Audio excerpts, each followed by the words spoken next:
Welcome to A Fork in Time, the alternate history podcast.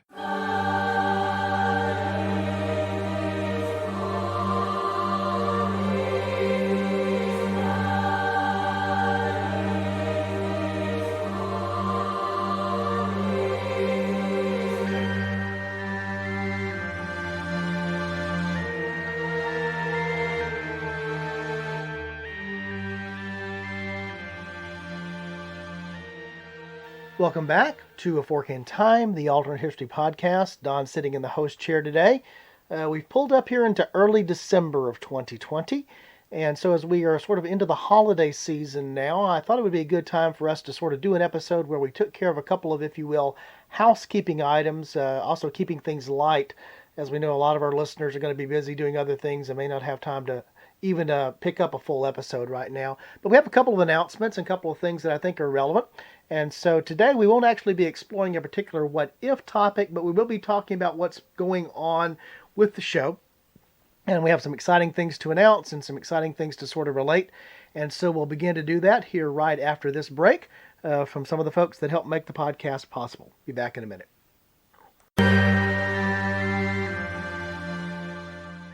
Don and Alexis taking a quick break from the podcast to tell you about some of the folks actually that help make the podcast possible, because it's where we host the podcast, but wanted to let you know about Buzzsprout. So, Alexis, we are now a number of episodes into doing a podcast. What did you know about hosting a podcast before we started hosting a podcast? Not a lot. Not a lot for me either. I was an avid listener, but had to dig in a little bit and learn a little bit about the places where I could host. And there's a number of different ways to produce, host, and distribute a podcast. But we landed on Buzzsprout. So what are some of the things you like about Buzzsprout, Lex? Some of the things I like about Buzzsprout are because we're not always together. We're together right now, but we're not always together. One of the things it does, it actually sends me an email when an episode is finished processing. So I know it's like, okay, we got a new episode coming out. And I'm sure it does the same for you, so we can always kind of keep tabs on each other and what we're doing with the podcast for sure. Yeah, one of the things I think I didn't realize or know what our statistical aspect of hosting a podcast was going to look like, but I was very excited, maybe too strong a word, but probably not, to learn early on that we, of course, I knew we got data about the number of downloads per episode and all of that fun sort of thing, but we also get like a map showing where people download from, and that's actually one of my favorite things to go and look at, is to go and see that, you know, we have listeners. We don't have a large number of listeners because we're a very niche podcast, but we have listeners from around the world. Absolutely. The other thing I like to look at in those stats is it ranks the podcast episodes from the most popular. So I like looking at the list. Yeah, and we were talking just off podcast before we recorded this little ad here about one of our episodes that is an unusual outlier in terms of how quickly it's risen. And it's interesting to see that sort of thing. We're telling you all this not because we just wanted to tell you about Buzzsprout, but suggest if you've been thinking about a podcast, what could you do? Check out Buzzsprout. Yeah, and if you follow the link in the show notes, it'll get you to where you need to get to understand how to put a podcast together, which, by the way, you can do on a very, very, very almost nothing budget coming out of the gate, because we were able to do that as well. And if you happen to follow that link and do that with Buzzsprout, and we'd recommend them because we've had a good experience with Buzzsprout, then we get some of the credit for that. So it helps you get started. As we've said, we don't think of other podcasts as being the competition, particularly in our genre or near our genre. So it's a chance for you to go start and do something and share something that you love. Absolutely. I'll just say recently, one of my good friends growing up has started his own podcast about something that is so different from alternate history, I'm not even going to mention it here. But he and I were talking about hosting sites and how easy it was. And I think he wishes he would have checked out Buzzsprout before he did what he did. And so I mentioned that now. It was very easy. By the way, one of the other things that's there, I just want to mention this. If you're concerned about how you get distribution, Buzzsprout does a wonderful job of helping you getting listed on all the various directories. Again, in fact, I've had people that I know that have their own podcasts that are hosted in other sites who have said, how did you get listed on fill in X? And I said, well, that was easy. I just followed the instructions directly there on Buzzsprout. So I did what Buzzsprout told me to do. Yeah, and they made it pretty easy to do. And some of them are very easy to get posted on. For example, Apple Podcast is easy to get on, but there are others that are not. And so they help with that. So we would recommend Buzzsprout if you've been thinking about it. And if you do, follow the links in the show notes and you can do it yourself. Welcome back to A Fork in Time, the Alternate History Podcast. Don sitting in the host chair today. And as I introduced before the break, we're going to be doing some what I'll just call housekeeping items today here on the podcast episode. But I think they're going to be interesting and valuable, particularly to our regular listeners, in terms of giving you some understanding about some of the things that are going to be happening, some personnel-related matters that are going to be happening, but also some other things as well. The first of those announcements, and I'm really excited about this, is many of you have come to know Chris Coppola, who has served as a guest host and contributor to the show on a number of episodes. He now is our most frequent visitor, or most frequent guest on the show. Chris has actually agreed to join the show in a sort of a more formal role. We haven't decided what that title is going to be, other than the titles that he sort of already has, one of them being show agitator, as those of you will know who listen to the show regularly. But he's definitely going to be in the form of a regular contributor. So we haven't worked out all the details yet, but probably you should expect to hear an episode that includes Chris at least once a month and maybe a little bit more frequently. And I'm very excited about that. I'm very excited about it for a number of different reasons. First of all, I think Chris brings a lot to the episodes that he's a part of. His knowledge of history and his perspective and take on things I find insightful. I think many of our listeners do as well. I also like the fact that Chris came to us, by the way, that we've talked about. We've grown the community and grown the family here on A Fork in Time, as he came to us as a listener who turned into a guest and is now going to be a regular contributor. And I don't think he's going to be the first one that falls in that mode as we move forward. So on behalf of Alexis and myself, we want to say welcome to Chris. Chris will be on an episode soon. We'll talk about that before that we get into the details of that episode that day. But I hope you'll join me in welcoming Chris to be part of the regular rotation here on A Fork in Time, and I'm really excited about that. One of the other things that we did here recently, if you'll recall, is we actually focused at least one brief episode on what I called the Big Themes Survey. And I want to thank many of you for taking the time to go to the website and respond to that survey and give us some feedback on this concept that I introduced there. That was back in episode 79, about what we had noticed sort of being these recurring themes that tend to happen even when we started a different fork in time. If they're in some of the same general time frames because of the big macro themes in history that tend to go on, how we often found ourselves coming back to the same topics. We gave some examples of that, things that relate to the Reformation, some of the things that relate to the early development of colonial America and the early years of the United States as a nation, and some of the themes that go on through that. And I was just curious to hear back from our listeners if they detected sort of that same thematic trend and how best for us to deal with that here on the podcast.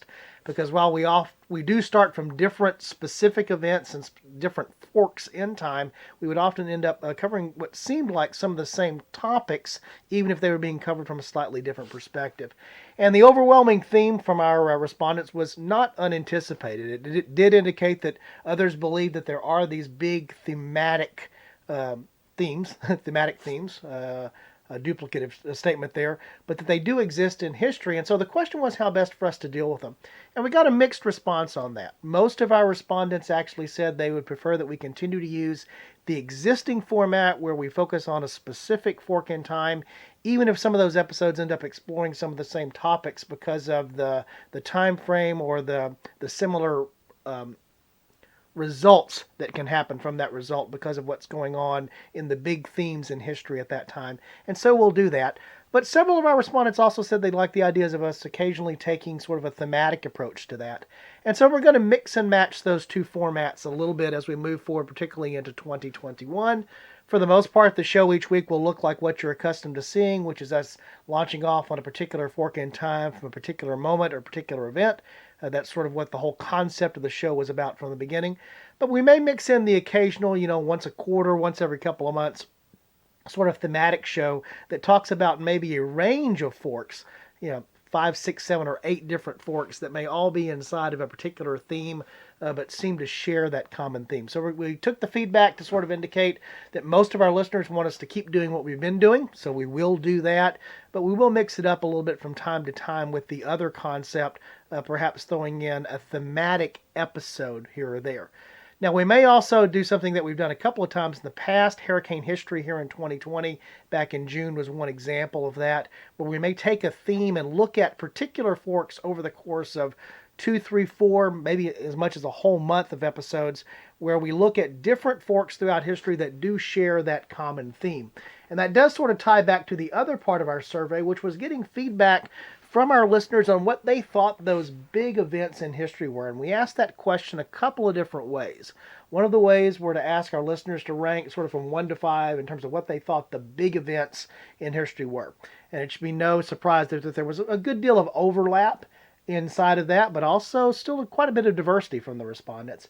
And then the other thing that we particularly asked was for our listeners to suggest what might be some of the most overlooked yet impactful events in history. And I found some of the answers there to be expected. I found some of the answers there, quite frankly, to be very unexpected, but also very interesting or exciting. And so one of the things that we will be doing in 2021, Chris will be an important part of being able to do this because of some of the areas of history that he has some particular knowledge in and can bring some value as a contributor on those shows. And we are going to produce a couple of themed areas of shows, again, sort of topical themes throughout 2021. And I want to introduce a few of those today. One of the recurring themes and or big event responses that we consistently saw in our survey related around the two things I'll call the two I's, innovation and invention. And while we have focused a couple of episodes on particular inventions, for example, I know Alexis did an episode on the printing press on Gutenberg, and we've done others as well. That's actually something that we haven't done as much of because we tend to focus around a historical event in the sense of something that's finite, around a battle or around a birth or a death or something like that actually tends to be a little bit more about persons in history. So we will have a number of episodes in 2021, and probably we actually may invoke a monthly series. In fact, it may be the January series as we're starting off a new year with innovations and inventions. And so there were at least 4 suggestions that actually came in through the big events or through other means. And so we already sort of have, I think, a good host of shows there. Although we, as we will throughout all of this, encourage our listeners to go to www.aforkandtimepodcast.com and give us your show suggestions and your comments and your responses as well, but particularly your theme suggestions or your episode suggestions there. We look forward to those, and we try to incorporate as many of those as we can from our listeners. But certainly one of the themes that we saw and we'll certainly be exploring in 2021 is this idea of innovation and invention. And many of those things go back much further than you think, and some of them are in ways that you might not think of.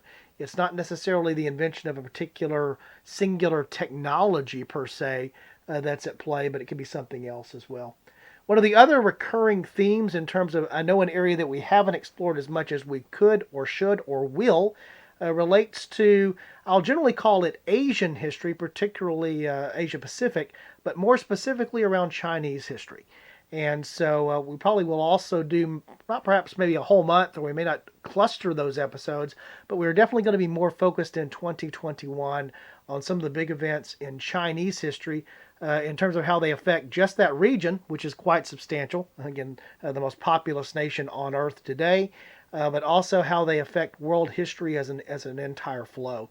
And so one of the things that you'll see thematically coming up in 2021 is a little bit more focus on things that are of Chinese historical descent and some of the interesting what-ifs that we can explore there. Another similar regional type of thing actually is Eastern Europe. Very often we focused on Europe, but normally in the context of war. World War I, World War II, or other types of conflicts, but definitely want to focus more on what I'll just call Eastern European issues. Those are also Russian and Soviet issues. And so that was a recurrent theme also among some of the big themes or the important events throughout history. And so we'll certainly take a look at those. Again, Chris brings some, particularly with his European history perspective, brings some interesting things to the table there. So you'll see that as a little bit more of an emphasis in 2021. And sort of the other big thematic area that was a theme that came out of the survey work and thinking through the different types of things that we want to focus on actually falls more in the area of ancient history. And I have to decide how far back you go, but certainly going back to the time, maybe even predating Greek and even elements of Egyptian and Sumerian breakouts, but certainly going back to things that happen in the BC period of time, before the Common Era. and going back to looking at things that are there. So you'll see that a little bit more flavored. A number, again, of the suggestions that came in through the survey relate to those, and so we'll be mixing those in as we go throughout the course of 2021. So just want to give you a little preview of some of what's going there. If you still think there's something that we missed in terms of big themes or big events and you didn't have a chance to go and actually complete the survey, and that survey is still open via the website. So again, www.aforkandtimepodcast.com, and we would welcome you going and completing the survey, even though we've sort of closed off our first analysis on the results now. It's going to remain open as something that our listeners can take and provide us the feedback on. Just look there for the big themes link on the primary homepage. When you hit it, we'll also include a link in this episode that would take you directly to that. So again, just wanted to give those couple of quick announcements out as we move towards the coming of the new year here, and sort of thinking about our editorial calendar for 2021. Again, the first big announcement, again, welcoming Chris Coppola to be one of our regular contributors and taking more of a regular versus a guest role here on the show. And then some of the things that are coming up as far as topical and thematic trends for the show in 2021. And finally, as we get ready to close out the episode here, I just wanted to take a couple of moments to say something that we do on every episode, but I want to do it just in a special way, particularly coming off the backside of the Thanksgiving holiday here in the United States. I wanted to say thank you to our listeners. I was looking at some of our statistical data, where we have listeners from, all of those types of things just earlier in the week, and just wanted to take a moment again to say we appreciate you. We're glad that you found us. We're glad that we have, at least several hundred folks that check in on what we're doing here each week on the podcast, and we recognize that takes some of your time, and we are appreciative of that. I also want to thank those of you that have chosen to contribute to the show by participating through our Patreon page. I would encourage you, if you haven't done so and are capable of doing so and have the desire to do so, all three of those things are important. We would certainly appreciate that. Like Alexis and I have said so many times, the costs of maintaining the podcast are relatively nominal in terms of economic. There is a time investment as well, but your support financially also does help defray those costs. And we know it's been a trying and difficult year in a number of ways for many of our listeners, and we recognize that. But if you haven't had the chance to do that, and it's something you've been meaning to do or wanting to do, we certainly would appreciate it.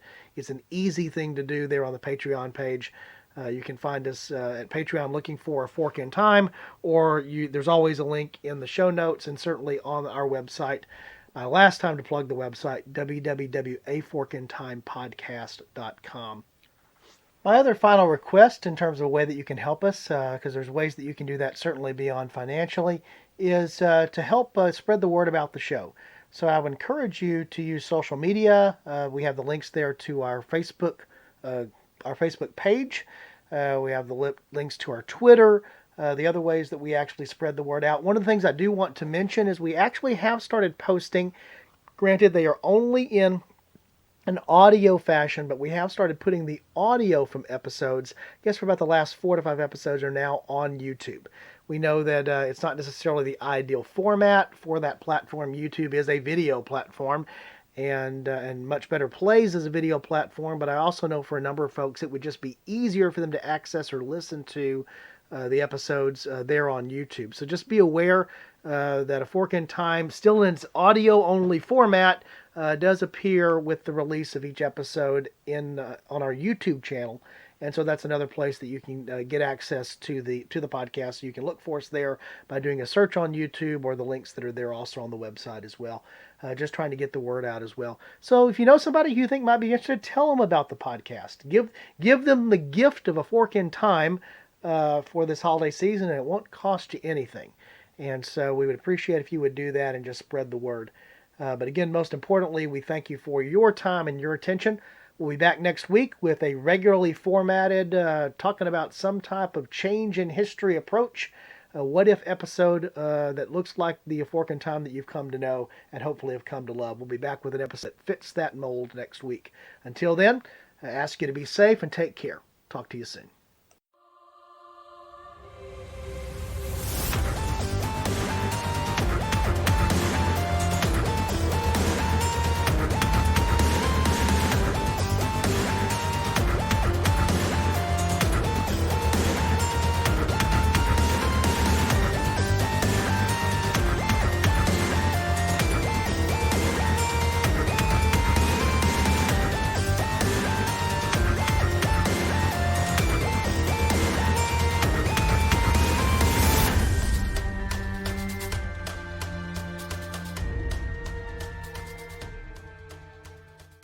Thanks for listening to A Fork in Time, the alternate history podcast. Learn more about the podcast at www.aforkintimepodcast.com. Join us next time.